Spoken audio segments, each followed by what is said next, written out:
Hello, this is Vince again. This episode is going to cover two incidents utilizing the Yankee offset localizer in poor weather conditions and extreme wind conditions. It'll also cover a phone call between the radar room and a pilot and more coordination between the tower and the radar room with supporting documentation. So let us begin, and I'll be back momentarily. So let me set this video up a little bit for you. This aircraft here, SkyWest 3101, is going to be cleared to land on runway 4 left. He's doing the Yankee offset approach. You're going to hear exchanges between this pilot here, Delta 2789, and the controller. And one of the things you need to listen to, for one, he was complaining that why are we on this approach? But number two, he said that they broke out at 500 feet, the ceiling at 500 feet, not 800 feet, because the controller just prior to that said the weather is now reported 800-foot ceiling. And the equipment to measure, and that's all the way up here at the top of the screen near the airport. It's north of the airport here. But they're landing down here, so of course it's going to be different because of the distance, which isn't uncommon. But there's going to be a discrepancy there. There's numerous interactions between the pilots and the controller during this entire mess, distracting her. Similar sounding call signs, and she'll confuse SkyWest 3101 with SkyWest 3181, what you hear in the recording.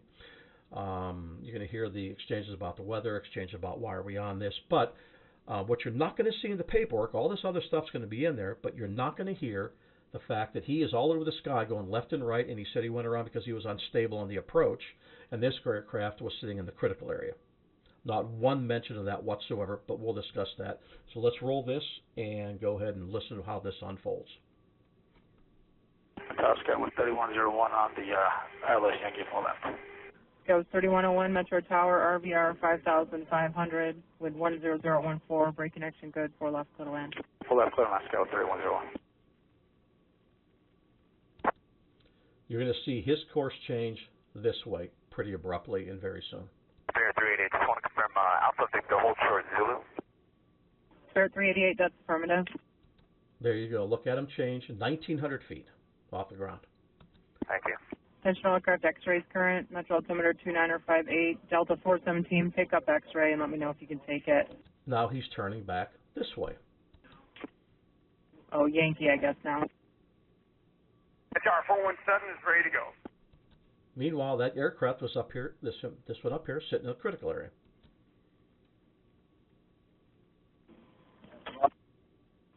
Delta 417, information Yankee. Almost due north, looking for the localizer. He's current, wind 10011, visibility 1 3/4, heavy rain, mist, scattered 6,000, ceiling broken at 800, overcast 1,200. Left turn heading 020, 48 Yankee 2, clear for takeoff. And now he's going back this direction. I don't believe he changed his course from this direction. I think that's what he does the rest of the approach until he contacts the controller and says we're going missed approach due to unstable approach. Takeoff, Delta 417, 020 heading. Delta 2789, turn right on Alpha, call ground 132.72. 3272, we had the base of about 500 feet. There's that weather I was talking about, contradicted what she put out via the weather equipment, but again, that's not unusual. Thank you. You guys need to be off of Yankee and go to Zulu. Trust me, that's a constant discussion. That's this aircraft right here, Delta 2789. No, it's not a discussion, it's a safety issue coming from the pilots. You guys can call the tower and talk to the supervisor about that. It's out of my control, and I agree with you. I need a phone number. Okay, are you ready to copy it down? No, I'm taxiing. We'll call you in a minute. Or you can call ground too if you want. We'll do that. Thank you. Fairwing 388 at Victor, cross 4 right, and then left on Yankee, please call ground .8. Now, the next transmission I believe you're going to hear is him saying we're going missed approach unstable. Victor cross 4 right, left on Yankee, ground .8, Spirit 388. And he's going to use SkyWest 3101. She's going to use SkyWest 3181, confusing the two call signs. SkyWest 3101, we go in and we're unstable. We're flying a population miss now. SkyWest 3181, I believe that was you. There you go. Look at the confusion, all because they're on the offset localizer in very poor weather conditions, not doing triple approaches. And everything that happened there and the paperwork we're going to look at, none of that would have happened if they would have been on the straight-in approach localizer. So let's go to the paperwork. So here's the documentation I was talking about, or the video we just watched, concerning SkyWest 3101, the aircraft that went around because they were unstable, and SkyWest 3181, the call signs that she misapplied. So there was an incident that happened after this due to the call signs being screwed up, but that's all they concentrated on. They didn't concentrate on the fact that they were on the offset localizer in very poor conditions, and never should have been. So they have to find a way to deflect the blame to everybody but themselves, right? So let's continue on here. The weather. Prevailing weather conditions. IFR, yes, that was a factor. Any rain? Yes. Heavy rain. Weather phenomenon. Yep. Low ceilings, wind shear, other. Heavy rain, 50-knot crosswind at 1,000 feet. So let that settle in for a second. And then they continue on to the equipment portion of it, which what I'm complaining about is, were any equipment issues identified? Nope. Why? Because that would draw attention that somebody was sitting in that critical area when that aircraft, SkyWest 3101, was going right and left, of course, trying to find it after he was established on it. So, of course, they're going to say no, because that means that they would have to take responsibility for what happened, because everything after using that approach is what caused this issue. No doubt about it.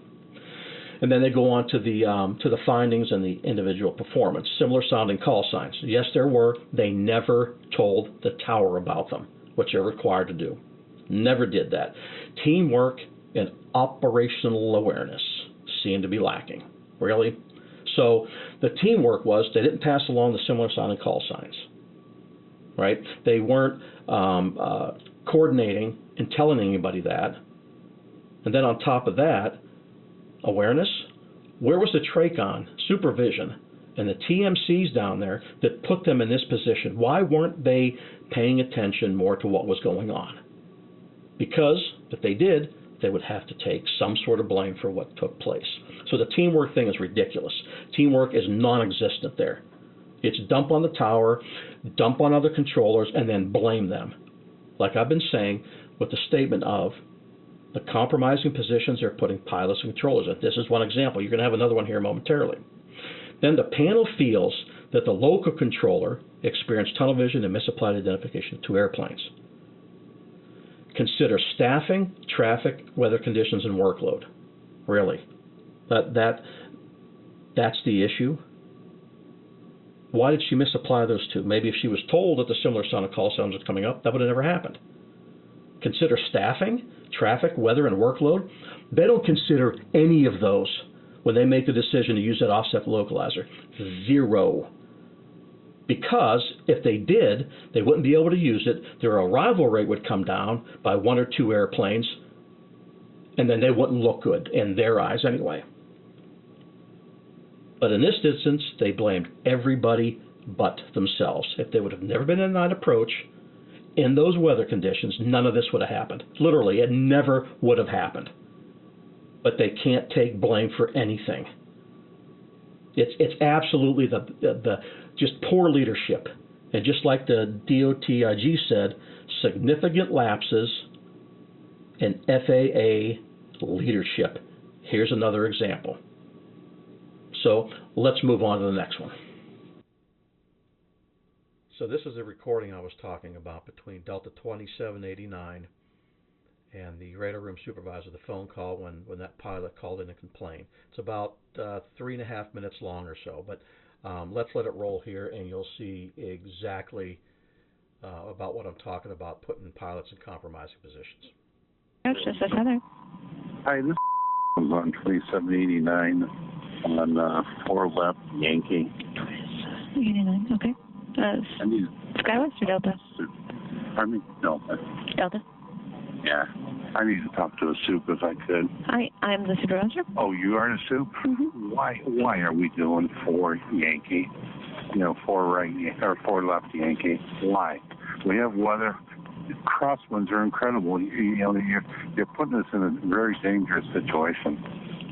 I mean, there's absolutely no reason to do that unless it's clear out and there's no crosswinds. I mean, we're not looking at getting airplanes in as far as, traffic and stuff like that. We got plenty of runways to do that. So I don't understand why we're putting people in that situation. We almost went around on that just because you can't get in line. We broke out at 400 feet. You can't get in the line on that. And I even asked my dispatcher to call over, and he did, and he talked to you guys. And you guys are the ones who are saying what we're doing, that, you can request the Zulu, but, it's just like... There you go. Putting the onus on the pilot. You could have requested the Zulu, which is a straight-in approach. We're not going to do our job and look at the forecast and do this right. If you have an issue with it, you can request a different approach.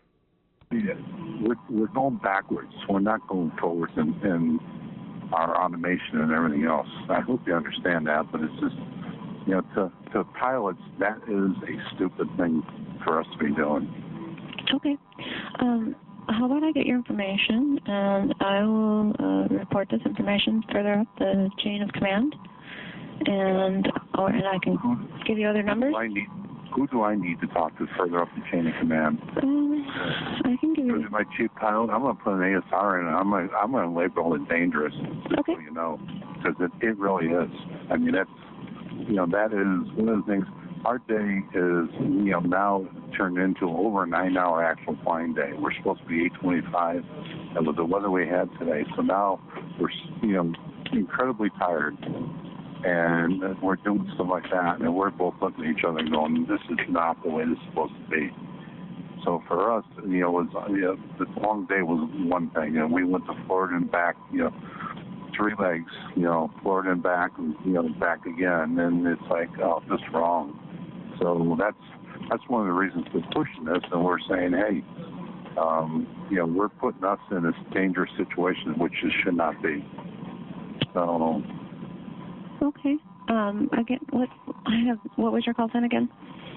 Call sign was Delta 2789. Okay. We're 757-200, and we're parked at Alpha 66 right now.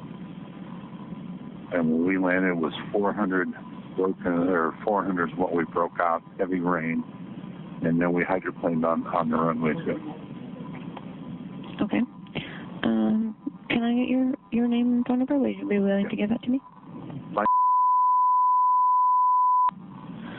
All right. And I will do an ASR, and I'll get it tomorrow. I'm too tired tonight to do anything, but I will get it tomorrow, and then from there I'm going to call the chief pilot in Detroit here. I'm not sure what else is safety on that one. Just, we got to get on top of this because it's just not right. I understand. I do appreciate the feedback, and again, I will report this up my chain of command, and definitely file on your side because that information is great for us as well. Okay. All right. Thanks again. Thank you. Bye-bye. Bye. Well, there you have it. That pilot was just absolutely baffled by why they were doing this. All right, and they put the onus on it. Well, just request a different approach. It's not what the FAA is supposed to be doing. That's not what air traffic control does. It's not capacity, efficiency, and safety like they do it there at Detroit. So let's move on to the paperwork, and that's going to be another little eye-opener for you. Here's the documentation I discussed over the phone call between the radar room supervisor and Delta 2789. All the weather stuff is the same. Heavy rain, 50-knot crosswinds at 1,000 feet. All that is the same. Then they come down to the next area, which is equipment. And they were asked, were any equipment issues identified? They put no. That's why the pilot called. You can clearly hear the phone call and the discussion between Delta 2789 and the tower controller. That's all he was calling about. They hit no, move on. Nobody in the critical area didn't even look to see if there was somebody in the critical area. They probably did and just ignored it so they don't have to be held accountable for anything. Then this here is a customer feedback. They're talking about the conversations Delta 2789 had with the supervisor and the controller upstairs. Then they come down here to the findings, which they again tell the pilot, well, just you should have told us that you wanted to do something else. It's safe, orderly, expeditious movement of air traffic. That's what the FAA mantra is, not capacity, efficiency, and then safety.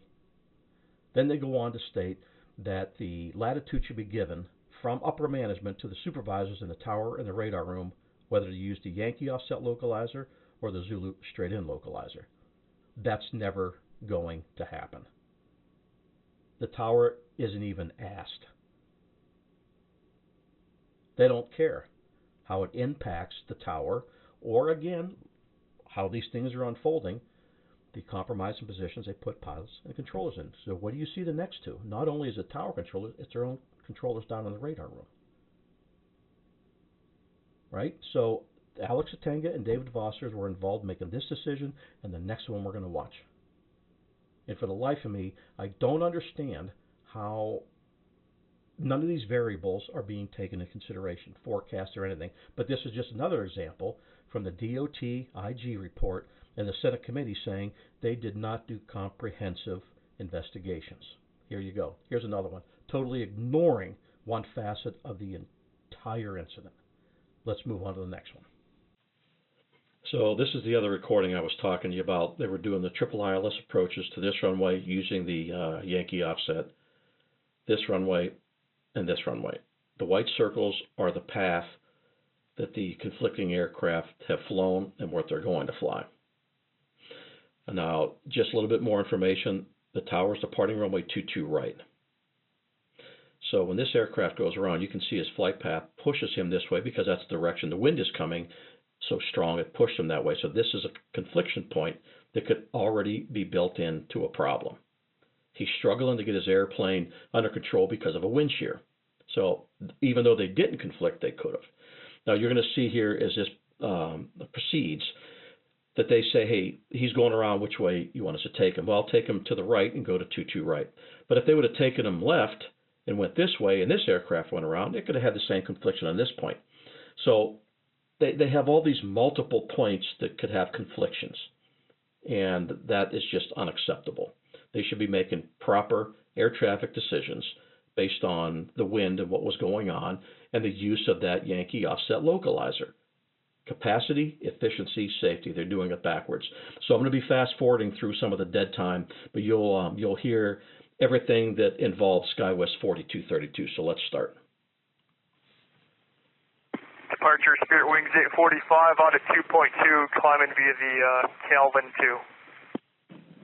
2. Spirit Wings 845, Detroit departure radar contact.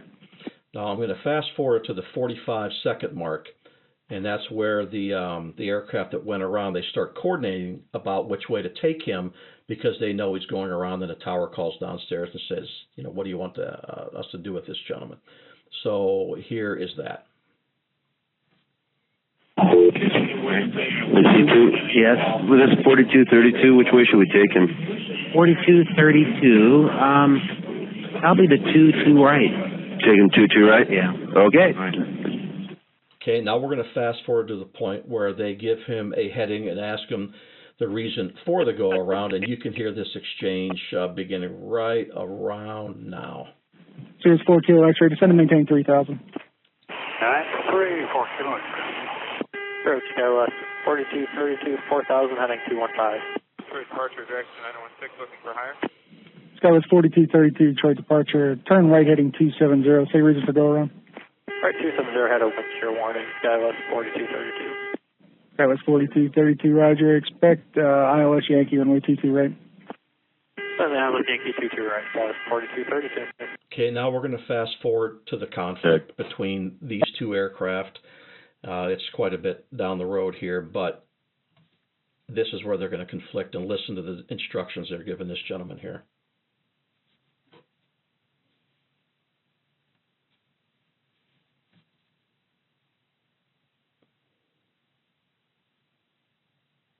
SkyWest 4232, climb now, climb maintain 5,000. 5,000, SkyWest 4232. The reason I did that is they were both at 4,000 feet. So the next one we're going to go into is from the tower perspective, which involves this aircraft going around, and they have to issue headings and stuff like that to him and altitudes as well. So this is from the tower standpoint, talking to this aircraft. 3879 going around, punch you. Sky 3879, climb maintain 4,000. Maintain 4,000, Sky 3879. He went around for the same reason as SkyWest 4232 did. Coast 4327, ILS Ground Yankee, runway 22 right. Let's go 3879, turn right heading at 300.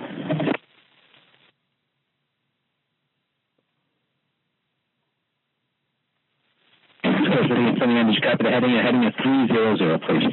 Heading 300, Sky 3879. Scales 4327 Metro Tower, wind 250 at 22, gust 34, runway 22 right, clear to land. Clear to land, 22 right, Coast 4327.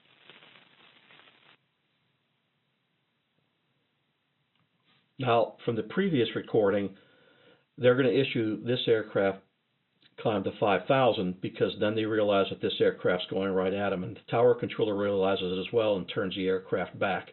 But listen to the panic in this controller's voice for what took place.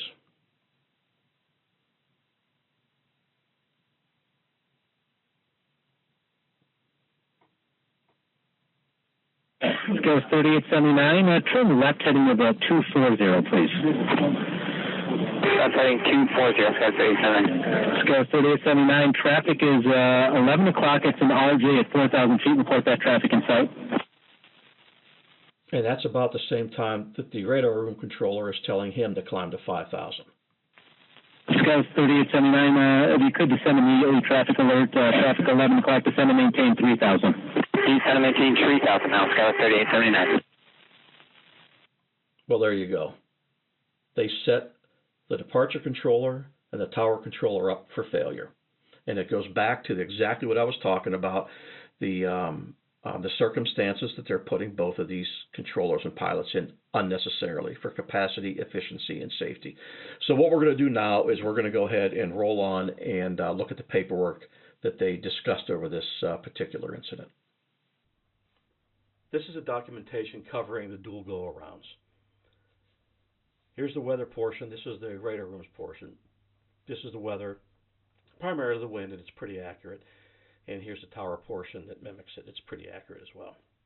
But here in the radar rooms portion, under individual performance, they immediately go after the controller for not complying with the LOA. Well, that might be the case, but the fact remains is they should have never been doing triple approaches, knowing what they did about the go-arounds all morning, and they should have just run dual approaches straight in to runway 21 left and 22 right. None of this would have happened.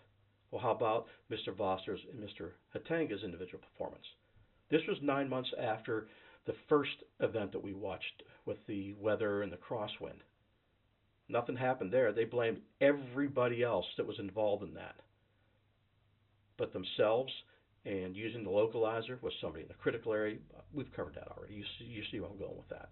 So when nothing happens to those people, they make the same mistake again here. And what's one of their recommendations is just put an awareness bulletin out to the radar room workers about the middle runway go-arounds. That's just unbelievable. The tower portion is a little bit more in depth. They actually talk about that they discussed the go-arounds with the tower controllers prior to them starting their afternoon shift.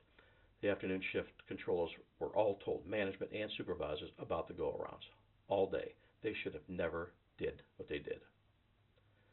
The tower goes on to say, better coordination between the tower and the radar room. Well, okay. Well, what about when everybody that was in the stand-up, which is a little get-together before they start the evening shift, was telling them, hey, we probably shouldn't be doing this. They did it anyway. And why? Because they could keep a higher arrival rate. Capacity, efficiency, and then safety. That's all this was about, period. At least the tower went a little further and said, hey, we need to rework the letter of agreement about those 2-2 left breakouts. Even though when you watch the video and I stayed in there, look at all the hot spots they created. That's built into the system. Why? Don't ask me. To me, it is in there just for the arrival rate and their capacity and efficiency. That's it. And then when something goes wrong that's based around that, they blame everybody but themselves. So there you have it. They should have never been doing what they were doing, and none of this would have happened. The basis that set this in motion should have never happened, and then none of this would have happened. Compromising positions, they're putting pilots, controllers, and then eventually the safety of the flying public. I'll continue here in a moment.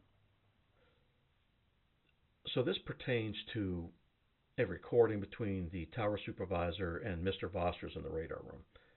And the tower needed 5 miles in trail on one of the runways due to turnoffs being closed. So Mr. Voster's calls up to question that. And you can just hear the entitlement in his voice when he makes a statement of, no, wait, it's just a request from the tower. I haven't approved it yet. So we're going to let this roll, and I will commentate as it's playing. Detroit. Hello, Detroit. Flo here. Hey, I got a question for you regarding the 5-inch trail, or a request, I guess. A request, I guess.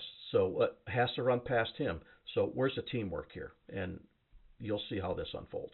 I know that we're doing it so that you guys don't have to watch it, you know, when you're busy with departures, and so you don't have to staff a third local.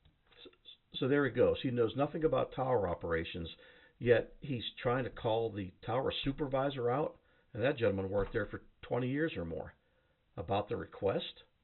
That's just so entitled. It's just unbelievable. And the ignorance of it, not caring what it could possibly do to the tower controllers, and forcing us to open up another local. That's the reasoning for this, for his request. Which one are you talking? Hang on, you talking about two right? Two right, 5. No, that's because of the high speeds are closed. Okay. It has nothing to do with staffing. It's just they all got to roll to the end. Yeah, and I mean I've been sitting here consistently watching it since 3:30, and I mean when we're giving you right down to 5-inch trail, they're turning off when the guy's on a 2-mile final. So. Okay. So there's the issue. He said he's been consistently watching it downstairs. Okay. Number one, he's talking about the ground radar display that's in the radar room. That's not certified down there, and nobody in that radar room is certified to use that piece of equipment. Right? So you would think a person in the radar room would have better things to do in the radar room, like watch what's happening with traffic, given what happened to the recordings we just watched, instead of watching a ground radar from the tower feed to the radar feed. You'd think he would have better things to do other than that. So we'll let this finish. Tighten them up. If you get them too close, you work in place. Okay. How's that? That sounds great. All right. Thanks. Yep. So there you go. Does that sound like teamwork? He calls up there and insults the guy. Well, we know it's because you just don't want to open up a third local. He has no idea what the tower does. None whatsoever. If they would call up to the tower from the radar room and say, hey, we need 6 miles between departures, we would just give it to him because that's what our fellow controllers are requesting. We just give it to him. He calls up with an attitude. And just listen to it. And that's another problem. Does that sound like they were working together on anything? No, he was calling up there questioning it. If we called down there and said, you know what do you need 6 miles for? We're just going to give you 4. It would just cause chaos for them. They would launch all sorts of investigations that, why are you questioning what the radar room needs, so on and so forth. There's no teamwork involved. It just doesn't matter to them. It really doesn't. So there you have it, and I'll be closing here momentarily. Well, there you go. 2 glaring examples of why not to use the offset localizer. It's there. It's right in front of them. In 2015, there was empirical data that forced AAE to state, don't use it. Then they used it anyway. And then these issues happened, and you could see what they did. They deflected everything. Everything was somebody else's fault. They should have done this. Tower should have done this. Radar controller should have done this. Meanwhile, since they're not being held accountable for anything, and that's working, they're just going to keep doing it. And it's just going to, the Swiss cheese holes are going to line up something even more severe because of the normalization of deviance. It's embarrassing. They think that not getting caught in a lie is the same as telling the truth. I don't understand the attitude towards a tower. Listen to not just these recordings we did here, but the ones in the prior episode. I don't understand it. Maybe they can't run staggers. Maybe they don't have the talent to do that. I don't know. It's not my problem. They need to be as safe as possible, and they're not. And that just absolutely blows my mind in their traffic, given what's been going on around the country on top of everything else. They need to be held accountable for what they're doing before something terrible happens. because I have enough documentation to point the fingers back at them for what they are doing. It should never be capacity, efficiency, then safety. The safe, orderly, expeditious movement of air traffic. It's that simple. And the compromising positions I've been squawking about, there you go. There's two examples right there. It needs to stop. And hopefully this being aired out, it'll stop and they will not use it at the end of July when they're planning on doing. But that's the other thing I have to correct. I said in June, but it's actually towards the end of July. Hopefully this nonsense will stop and they'll protect the safety of the flying public. Thank you very much, and I'll return soon.